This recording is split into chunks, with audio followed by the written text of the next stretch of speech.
300 детке ем Brain Health компаниясының жапондық өнімдер жайлы айтқым келіп отыр. Біреуге болмаса да біреуге себебі тиет деген оймен осы видеоны салып отырмын. Мен өзім давлениемен, жүрекпен учетта тұрған адаммын. Дәрігерлердің берген дәрілерін ішіп, асқазанымды, ішкі құрылысымды құртып алдым. Одан кейін осы компания жайлы естіп, осыны ішкелі 1 ай болды.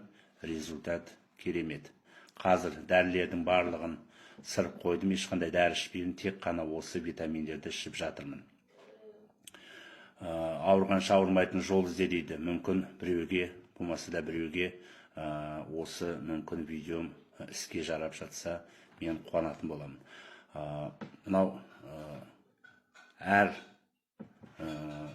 жаңағы витамин жайлы айтатын болса, оған кейін жеке-жеке тағы да тоқтанып видео салатын болам. Мен енді видео салып көрген адам емеспін. Өзім бірінші рет қазір осы видеоны түсіріп салып отырмын.